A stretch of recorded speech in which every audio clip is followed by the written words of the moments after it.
Don't forget to give us likes, leave your comments, share us to your friends, and also subscribe to our channels. We have YouTube, LinkedIn, TikTok, and Facebook. Artificial Intelligence Index Report 2024 was released by Stanford University, especially a group called Human-Centered Artificial Intelligence. It's actually a 500 pages long report, but these are the top 10 key takeaways from this report. The first one, AI beats human on some tasks, but not on all. You will get to see what kind of tasks that AI excel at or beyond human, and you can still see what kind of tasks that human is still better yet. But I'm not sure in the future AI might be better than us in most of the tasks. The second one is industry continues to dominate frontier AI research. It means that now the AI papers, research papers published on prestigious journals or advancements actually happen from industrial companies like Google, OpenAI, and Meta. And this is true, they have a lot of funding. AI needs a lot of data and compute power to do advanced stuff, and the companies, industry has much more money than the academics for sure. The third one, frontier models get way more expensive. Well, this is not surprising. Advanced models like GPT-4 or even Gemini Ultra cost a lot more. Well, it costs a lot more to train them, and the models has a really big size, so the compute power is needed. It's more than a smaller model for sure. So this is, well, not surprising for me. The US leads China, Europe, and UK in terms of leading source for top AI models, and this is true. Most of the companies that you will use your generative AI models from are from the US company. Fifth one, robust and standardized evaluation for LLM responsibility are seriously lacking. Well, I have experienced that myself at work. I try to evaluate the performance of the LLM using available frameworks like TrueLens, and often than not, I find that even with the same using the same framework, by adjusting models just a little bit, I get evaluations that are noisy and unreliable. Well, they change based on, I don't know what is happening. So it's unexplainable. It makes it difficult to rely on the evaluation technique right now. Number 6, generative AI investment skyrockets. This is true for this year especially. There you get to see, if you go into the report, you get to see that there is a huge jump of investment in generative AI category itself. It's more than 10 times than it in the previous year. Now, number 7, data is in. It says that AI makes workers more productive and leads to higher quality work. I believe this is from Harvard Business Research or something like that back last year. So they say that they can they did some quantitative work, and they found that people who use AI technology has much better productivity, not much better, maybe like significantly better productivity than people who do not use AI. Number 8, scientific progress accelerates even further thanks to AI. Now, example here is AlphaDev and Genome. And you know what? These kind of task or application is very difficult, and this is now possible because the transformers models are even better at understanding patterns behind these applications. Like Genome, for example, it's similar to a language because Genome is a sequence of, well, I don't know what it's called, DNA or stuff. So these are sequences, so it's similar to languages because languages is a sequence of words, right? So a transformer-based technology help advancement in scientific progress there. Number 9, the number of AI regulation in the US sharply increases. This is probably obvious that now governments and legal entities are afraid of the havoc or chaos that will be brought about by AI technologies. Think about like deepfake scams empowered by deepfake technologies will become more and more ubiquitous. Hopefully, I'm not like being scammed myself, but yes, I think laws and regulations will keep becoming more in the future to actually like stampede all these bad use of AI technologies. Number 10, people across the globe are more cognizant of AI potentials, impact, and more nervous.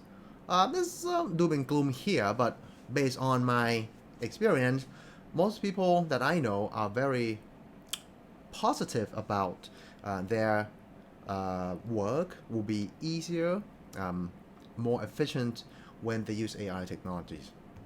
But again, the globe in general is going to be receiving better AI technologies and will probably live better, especially for those who use AI technology in their work.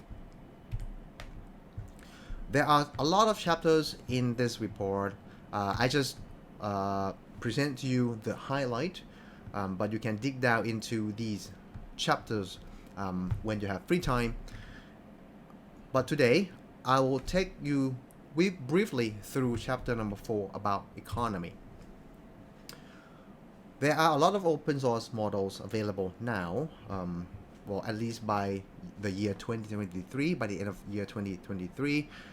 Open sources are more in general. This is about 60% of the models out there are open source, and about like 20% are limited source, like a GPT 4, GPT 3.5, for example, and about 20% you have no access at all. Maybe these are just models that are mentioned by private companies, but haven't really released the models for the public access or even like a paid subscription.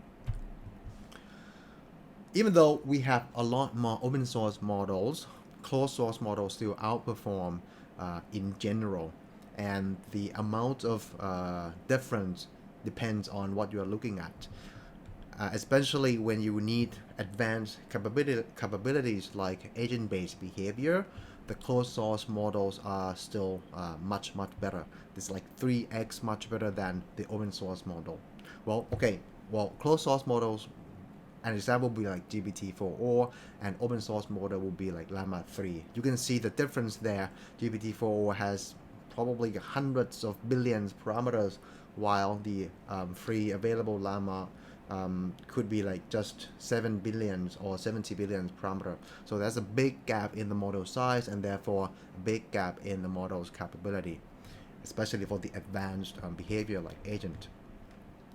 In other type of applications like mathematics, coding, and general understanding of the world like MMRU benchmark, still the closed source model are significantly better than the open source model. Again, on the topic of LLM evaluation, it's still ineffective. Most of the frameworks, for example, I used TrueLens before, they are still noisy, so you cannot have a reliable or reproducible output, even when your sentence have the same semantic, but you present different kind of words in there, so they are still noisy and still unreliable. That means when you make your application and you want to actually use it in your business, you still need human in the loop. One example of human in the loop is something is called the chatbot arena. So you pit two models together, and you use human in the loop. You use human to evaluate which model wins. So I've talked about chatbot arena in my YouTube video. I think a few months back. So feel free to take a look. In this video, I also talk about how to hire Gen AI LLM in your application. Pretty much you are going to go through a lot of evaluation benchmarks and pick the one that is most suitable for your application. Now, back to the human in the loop thing. Because we still need human in the loop, so the more suitable mode of integration of AI into your work is going to be augmentation rather than full automation. And especially true for applications that if it fails, it has a huge impact. Could be like financial impact or legal implications. So in that case, if the failure can cause you high impact, you will probably need to do automation or human in the loop rather than automation. So let's deep a little bit deeper into chapter 4. So these are highlights from chapter 4. Generative AI investments skyrocket. We've seen that before. USA leads AI private investment. And it's been observed that AI has decreased costs but also increased revenues from McKinsey survey, by the way. Even though the total AI private investment declines, the number of newly funded AI company increases. This means there are a lot more startups, AI startups, but all of them get just lower amount of funding.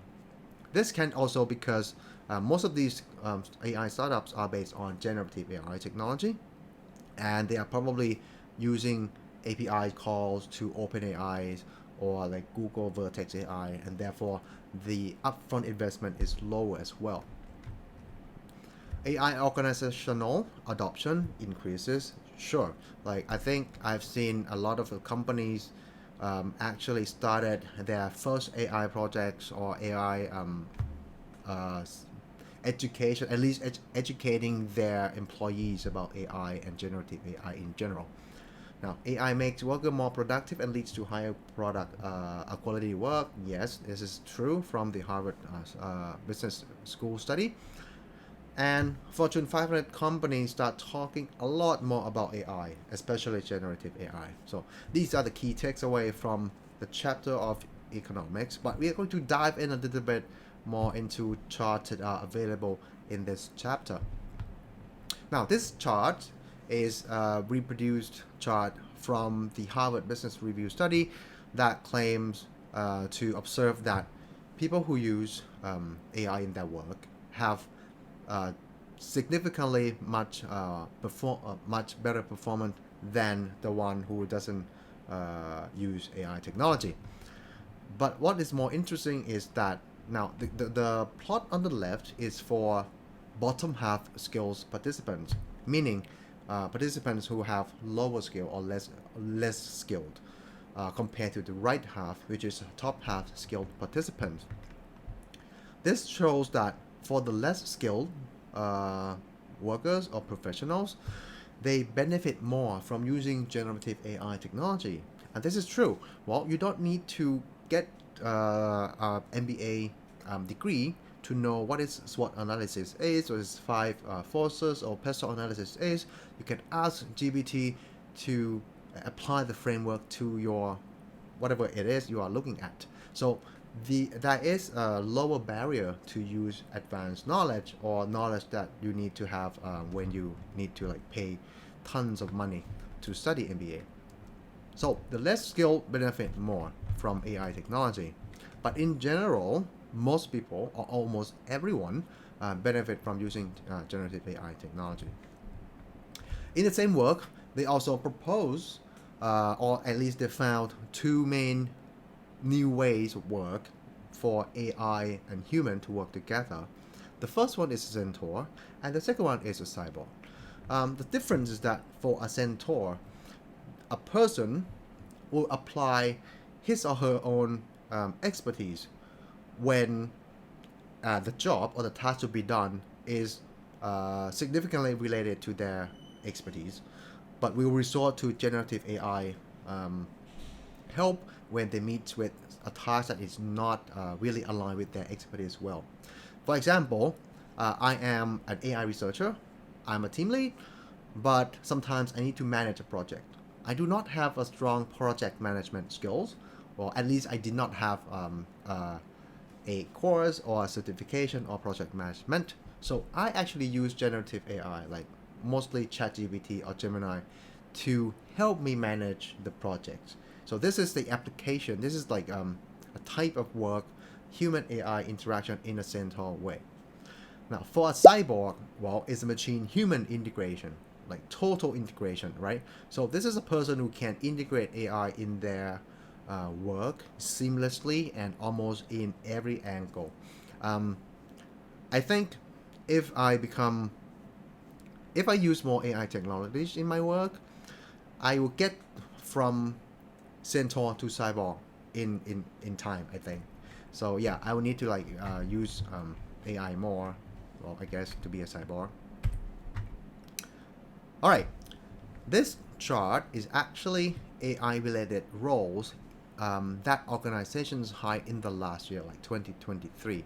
So you have industries on the vertical axis, and you have roles or position at the bottom there. It seems like there are a lot of demands in data engineering. So data is crucial um, to develop your own model or fine-tune a model. You have AI data scientists, machine learning engineers, and these are AI-related role. Now you have like software engineers. I think, well, maybe there are already a lot of demands back then, but now because AI, especially generative AI applications, are available through API calls, now software engineering become much more relevant in the age of generative AI too. Software engineer can easily study how to use generative AI libraries and make very cool applications without deep knowledge in making AI models or fine-tuning model at all. So I envision that the demand of software engineering will even increase in the year to come. We have something called like data architect. This is necessary for plan out data architect in your company, data visualization specialist. Maybe this is similar to data analyst role. But at the end there, you have prompt engineers. I don't really agree on the importance of this role. I think like anyone who wants to use generative AI needs to learn how to prompt. And yeah, this is my own opinion. Prompt engineer is not an engineer. It's just talking, trying to find the best way to squeeze performance of AI. It's not engineer at all. All right, so this chart is actually AI capabilities in. Oh, by the way, I want to focus on the industries on this chart as well, and you can see here that most of the demands in AI-related roles are in finance services and tech, media, or telecom. I think they are ripe for AI, generative AI technology to transform the business or squeeze values from their business based on the data that they have. Look at financial services, for example. Something like customer agents, and also doing some predictive analysis on the future of stocks or investments or insurance programs. So they are definitely data-driven value proposition process. So definitely they need more data engineer, AI scientists, and so on. In terms of consumer goods and retails, I think we are getting there. I'm working in the retail industry right now, and I think the demand, at least I want to hire more and more people in data engineer role and AI researcher for sure. But I think it's just the nature of retail industry or commercial consumer goods that they don't really need to have a lot of technology that much. But this can change rapidly in the advent of AI, generative AI technology. Now this chart is the AI capabilities will be embedded in at least one of these functions or business units. So on the vertical axis, you still see industries there, so business and legal, professional services, consumer retail, finance, healthcare system, pharmaceutical, and medical products. And at the bottom is tech media. So I want to bring your attention to the one circled in red circle. So let's take a look at this one. Virtual agents. I think this is something like automated chatbot or AI chatbots, or even a virtual automated avatar like in metaverse. I think this is definitely you can see that it has a high correlation with finance services. If I want to buy stocks, maybe I can use the apps, or maybe I can do that with a chat interface. Or if I want to ask about my insurance policy, I can definitely do that with the chat. And I've seen a lot of insurance companies are implementing this virtual agents to help their customers, to help handling the customers. This is also virtual agents is obviously beneficial to tech and media and telecom as well. Like you can have like an avatar representing a media company, being a mascot, and have a chat, fun chat with their fan base, for example. I'm going to skip robotic process automation. This is going to, I think it's more like traditional AI in a sense, that is, you see is financial services have a lot of robotic process automation. I'm not really sure there, but I think this is like mostly a traditional AI technology. But what I want to mention here is that now that transformers have transformed, well, yeah, it's not pun intended there. Transformer technology or architecture has made large language model really good at handling language tasks. The same type of architecture has made an improvement in robot navigation or robot language as well. You think about it. When you want to operate robot, you need you send it commands, right? Turn left, turn right, pick this, place that. It's the same thing as language. You have tokens, or you have series of words, in the sense that you just send the commands to a robot to do things. So if you looked at Google's work, you'll see that they have, I think they are, I'm not sure what it is, but last year they have made a huge improvement on robotic control based on transformer architectures. Here, now we are going to look into this column. This column is for the natural language text understanding. This is definitely, you see a lot of applications again in financial services, tech and media, telecoms. So these industries would need a advanced large language model to handle text understandings. For financial services, you probably have what is it called, SEC filing, or quarterly reports from public companies. They can use text understanding to analyze all these reports together and then come up with sentiment and future projection. Therefore you see that they have concentrated their AI capabilities using the text understanding. This is my company, retail industry. It's peaked for computer vision. So consumer goods and retails probably need a lot of computer vision to understand their products, right? You can think about it as people want to search the product. Maybe they don't want to type in the product name. Maybe they just want to like snap a photo and upload to a retail company's server and ask what this product is. Do you have it in store? Where can I pick it up? So in retail companies, you will see a lot of applications in computer visions right here. Now the thing is, in this report, I think the others mean traditional computer vision models like convolutional neural networks or ResNet or YOLO, for example. Now, today we know that there's a lot of pushes and advancement in multimodal models. It's a large language model that understands language, text, image, and photos. You have seen this capability from GPT-4o already, but Google also has its own, the Gemini 1.5 Pro can handle multimodal as well. And this is going to change the way retail companies or consumer goods company use their computer vision. They don't need to use traditional computer vision models anymore. They can use these multimodal vision language model to handle this kind of task. I have seen people use a vision language model, VLM, to create a highly descriptive caption of a product. And they use this highly descriptive generated captions as a feature so that they can create a vector embedding database for search much better than before.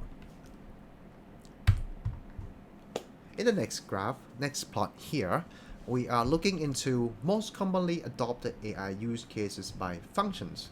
Now, the color codings are here. Blue means service operations, the pink means R&D or product development, and the green one is for marketing and sales activities.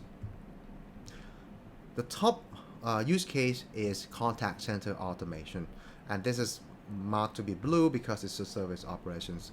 Yeah, so this kind of application is ripe to be deployed now that the AI knows language much better, so they can converse and hear and empathize with angry customers on the chat interface or chat channel better. Personalization and customer acquisitions, it's marked to be in the marketing and sales. Yes, personalization messages, personalization email campaigns or coupons are there to grab. You can implement it now. Customer acquisition, I think it could mean that you acquire customers via maybe a friendly chatbot, a chatbot that is not so pushy. The chatbot that would try to educate and then slowly hook up, slowly incentivize the customer to actually purchase the product. The next three are actually for R&D and product development. You have AI-based enhancements of products. This could mean that the AI brainstorm a lot of features for the product development teams, or the AI criticize the color of the shoes designs and make some change as an alternative design, for example. The creation of new AI-based products, could be the same category as the one that we just covered above.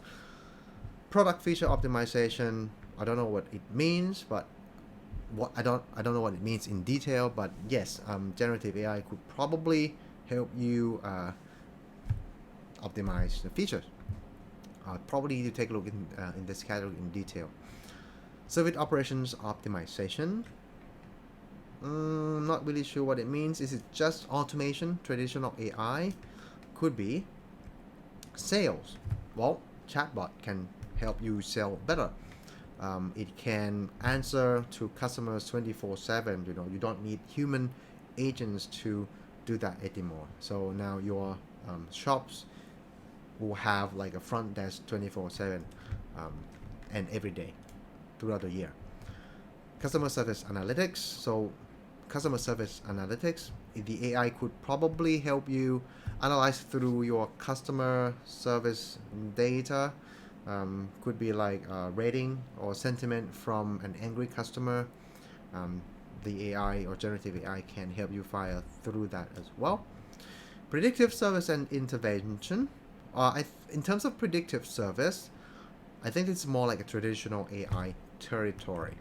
But again, this chart is AI use cases. The AI here can be traditional and generative AI. Now this plot is actually diving deeper into tasks, specific tasks, not just this overall use case here. So the first task that is dominating the survey is that now AI can help generating first draft of text documents. It could be like advertising copy or technical sales content or even like social media posts, for example. personalized marketing, I think it means like sending marketing materials or marketing collaterals to consumers in a way that is personalized to their preference. And this could mean that you incorporate the recommendation engine into this pipeline. So each person will be recommended a different product, and the generative AI take this different personalized product and generate personal marketing materials for them. AI can now help with summarization of text or documents. This is not surprising at all. That's all the rage for the past 6 months, like summarize, RAG application. Creating images and or videos. I think this is going to be better, keep getting better as time goes by. For sure, very exciting, especially with the multimodal capability. Identifying trends in customer needs and or preferences. One of the way to do this is you can create an agent, and this agent will scrap the internet on a daily basis or weekly basis, and based on the information that it has scraped from the internet, it will analyze and summarize into trends. Yeah, I can see this happening, and I think it's going to be cool when you can identify trends that no one else, or at least no one someone who hasn't used AI, you can spot the trend before. You can position yourself to be providing supplies to the soon to come demands. Use of chatbots. Okay, that's ubiquitous. Use of chatbot again. Oh, this is for inside sales. Internal, yes, you can have a chatbot for external facing, like customer service, or a chatbot for internal facing, like a chatting between departments and business units, or even with your suppliers. So it's going to be now a B2B chatbot. Identifying and or forecasting service trends, insights, or anomalies. Yeah, I think this is probably related to identifying trends. Forecasting, in my opinion, you should use predictive AI or traditional AI rather than generative AI, which might not have like a strong forecasting capability. Creating first draft of documents again, but this one is for customer service call scripts. Right. You can also draft technical components, documents. So yeah, this is more like a task level applications or use case by functions. Now, this one is more specific to software development. Adoption of AI tools in software development tasks is quite a lot, and as this is by 2023, I think by now, like almost half a year, 2024, this has shifted a lot towards more and more adoption. The first one is writing codes. Yes, AI can help you write code much better. It can help you document your code. Debug, yeah, sometimes it can debug your code for you, learn about a code base, test a code, plan your project, committing or reviewing code, deployment or monitoring, and collaborating with teammates. So I think it's ranked from bottom to top in a way that the top one means this task is suitable for AI to help, but the bottom one is more like this task is not so suitable for the AI to help. For example, like collaborating with teammates. I think I prefer human chat. AI can help a little bit. I don't know, but maybe. So this is what it is right now, but I can tell you that in the future, software development will definitely see a lot of AI tools, and these two will compete with each other. So if you want to know more, check out Devin, right? And open Devin as well for an open source version of it. A lot of it now is hype and what is it called, oversold claims, but they will get better. Now in terms of the most popular AI developer tools in 2023, GitHub Copilot, I think it's very useful. My team is using it as well. And you have a lot more there. In terms of most popular AI search tools among professional developers, ChatGPT comes at the top, and I think this is going to change just a little bit now. Well, ChatGPT is still probably the first one, but you might have Gemini there and Claude from Anthropic at the bottom. But what I can say for sure is the search behavior will change dramatically.